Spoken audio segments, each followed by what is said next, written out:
Yo, it's Joe. What's up, everybody? We are back again with another video, and today we are going to be reviewing the year. We're going to give our top 10 movies of 2018. I haven't seen every movie of 2018, so this is just going to be my top 10 movies I saw this year. I want you guys to share your top 10 as well, or movies you love this year. Down in the comment section below after watching this video. But first, we're going to go ahead and give our honorable mentions. And we're going to go ahead and start out Incredibles 2. Close to making a list. Loved it. Didn't love it as much as I loved the first one. It's a very good movie, though. Very good time. Crazy Rich Asians. Obviously was very close to making a list. If you guys remember, I was very surprised and I enjoyed that movie a lot. Teen Titans Go to the Movies. Bad Times at El Royale. And Black Klansman will round out our honorable mentions list. But let's go ahead and hop into the numbers. With number 10, we have Bohemian Rhapsody. I loved Rami Malek as Freddie Mercury. I loved the music. Loved everything about this movie. And I think the ending at Live Aid just set this movie on a huge high note. And that's what we needed with this film. We wanted to feel the joy and relive that whole scene. Pretty much that right there kind of made this movie make the list, just that Live Aid performance at the end. But everything else in the movie just was icing on the cake. Number 9, we have Halloween. Michael Myers returns with Laurie Strode. We get a lot of the stuff we've seen previously retconned.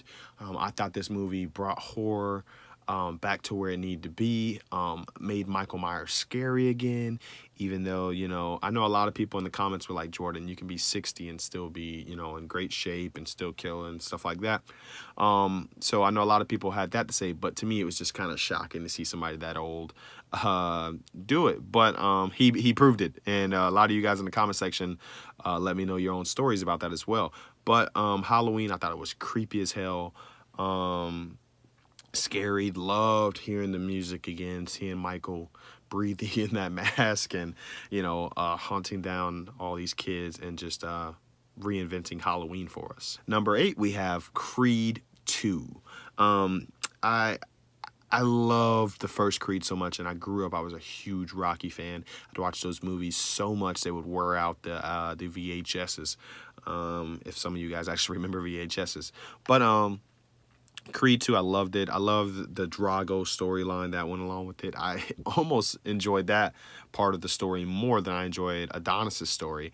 You know, him just trying to redeem what happened to his father, and you know, just so much heart in this film.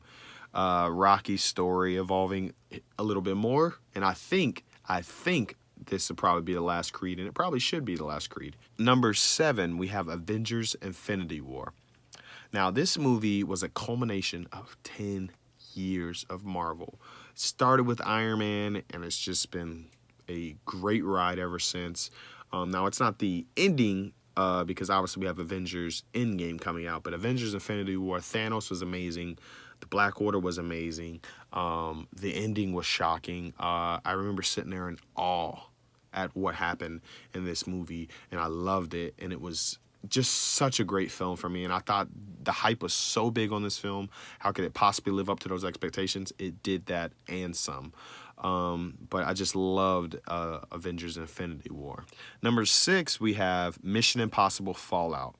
Now, this movie could have easily been hated by me because I dislike what happened behind the scenes with Justice League, because they had to do the Mustache Gate because of this film, but it was totally worth it. Totally worth it. I loved Henry Cavill. He was actually the favorite part of this movie for me. His character was described so perfectly by Angela Bassett as the Hammer to, you know, someone using a scalpel, Ian Hunt. But I thought this was by far the best Mission Impossible film I saw. I was on the edge of my seats. We all know that, you know, Ian always makes it out. Tom Cruise really doesn't die in movies and things like that. Spoiler alert. But, you know, I actually thought that this could have been the last Mission Impossible movie. It was just so great. They just, I don't know how they keep up in the ante with these things. And I absolutely enjoyed the film. Number 5, we have A Star Is Born. Man, I cried. I sang along. If you guys remember when the trailers came out for this movie, I was doing the character trailers they were doing, the regular trailers. I reacted to the song, everything. I really enjoyed A Star Is Born. I think that Bradley Cooper should win for Best Director.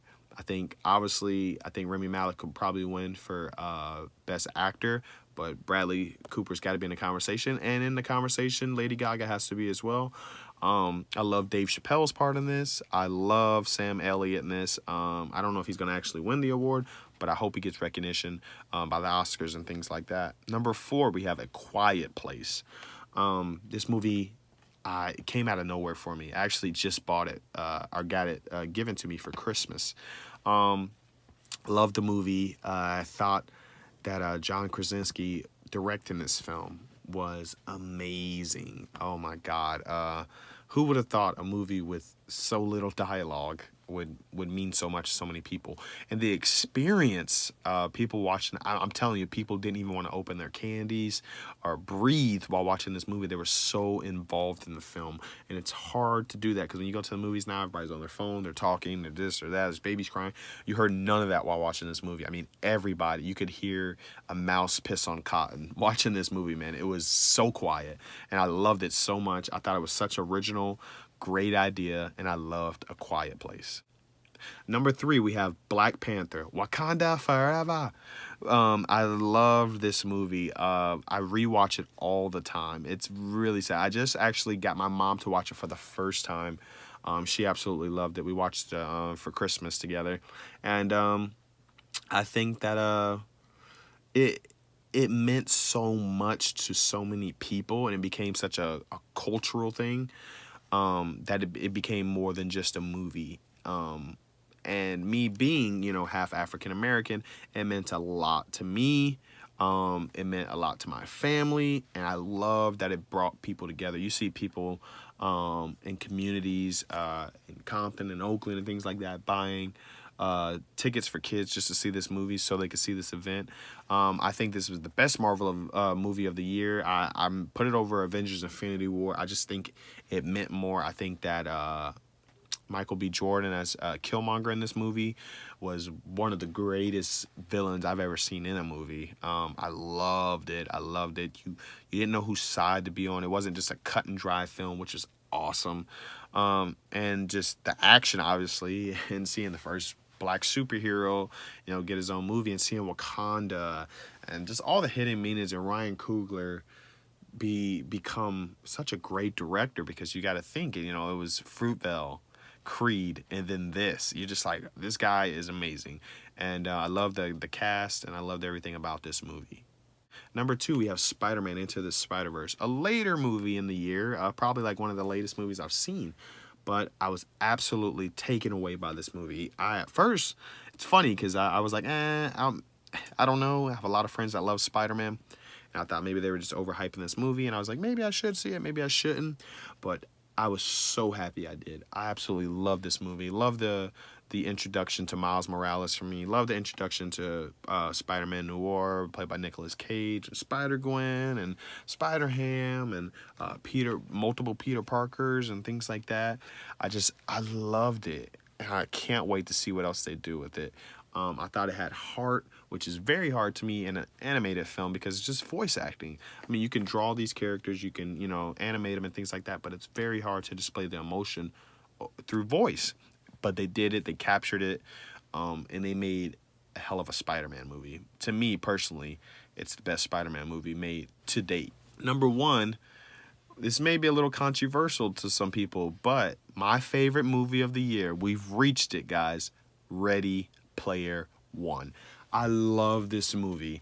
The nostalgia in it, the music, the graphics, the characters, I loved everything about this. And I think it was because watching this movie, I felt like I was actually in the oasis. It took me away to a place of escape, and I loved it. I was submerged. That shining part of the movie was possibly the best thing I've seen in a movie all year. Probably is the best thing I've seen in a movie all year. It was so good. It was so unexpected. I loved it, man, how they just were able to incorporate all these characters and make me smile from ear to ear like a kid in a candy store, just watching this film. And I'm telling you guys, it had such an effect on me. I watched it again and again and again.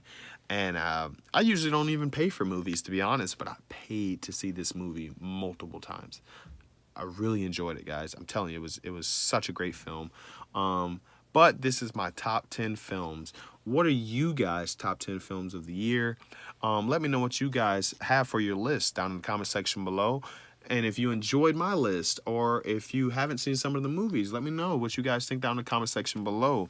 If you enjoyed this video, like, subscribe, and share. More videos to come. Until next time, peace. Yo, it's Joe. If you enjoyed my content, please like, subscribe, and share, and follow me on my various social media pages. Thank you.